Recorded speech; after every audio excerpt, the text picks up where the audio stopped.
Quais são os principais fatores de risco para câncer de mama? Exposição hormonal, né, prolongada. Então, a mulher que nunca gestou, ela tem um risco maior de câncer de mama. Mulheres que tiveram filhos, principalmente que amamentaram por mais tempo e, em especial, em idades mais jovens. Amamentar é um fator protetor. Protetor. Isso. Então, não ter filho é um fator de risco. Tá. Não amamentar é outro fator de risco. Ter a menarca, que é a primeira menstruação, precocemente, muito cedo, tipo 10 anos, e a última menstruação muito distante, então, sei lá, menopausa com 60 e menarca com 10, quer dizer, são 50 anos de exposição ao estrogênio. Isso é um fator de risco. Então, outra coisa, consumo de álcool, cigarro. O hormônio, ele estimula o tecido glandular mamário. Então, sempre que possível, eu oriento não realizar reposição hormonal. Mas é uma prática individual. Como eu disse, tem estudos que falam de aumento de risco e tem outros que não mostram aumento de risco. Entendi. Então, isso tem que ser pesado e eu sempre peço para a paciente discutir isso também com o mastologista ou a mastologista dela. Entendi.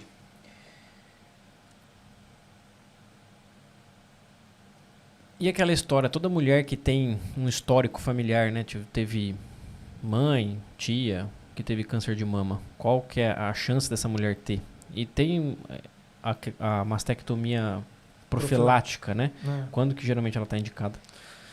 Hoje, então assim, existem critérios clínicos de acordo com idade de diagnóstico, se o tumor expressa ou não receptor de hormônio, se tem parentes de primeiro grau ou não com diagnóstico de câncer de mama, de próstata, câncer de mama em homem, que falam a favor do diagnóstico de síndrome hereditária de câncer de mama e de ovário, que é a famosa mutação de BRCA1 e BRCA2.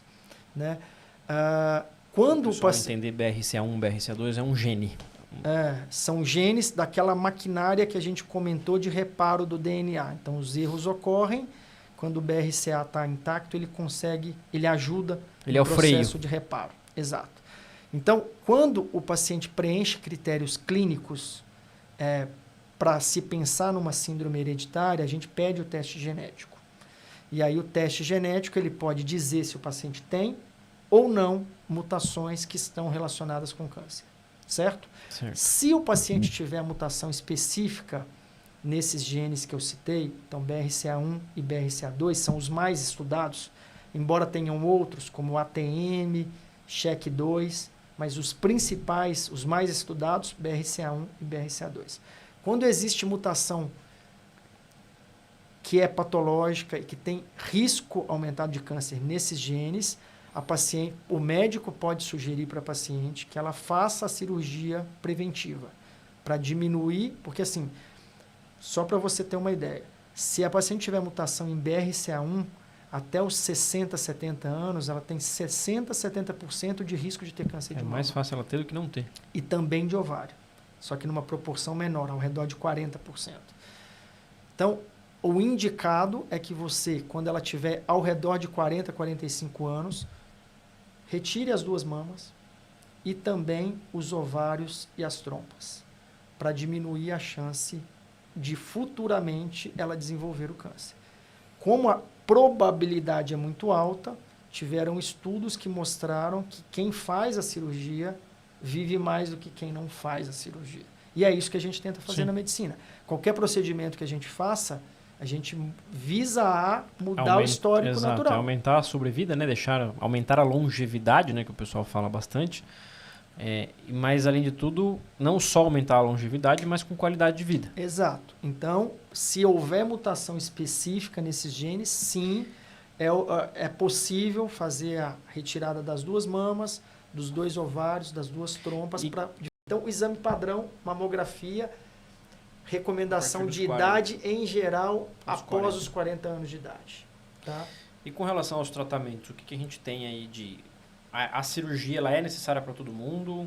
Como é que funciona essa questão? Chegou uma paciente de 45 anos, nódulo, diagnóstico, fez a biópsia, câncer de mama.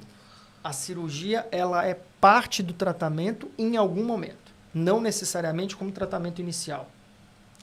Isso vai depender do subtipo do tumor, do tamanho do tumor. Pode ser que a gente comece com quimioterapia, com imunoterapia, com terapia anti-HER2, faça 3, 4 meses de tratamento, depois a pessoa vai ser operada.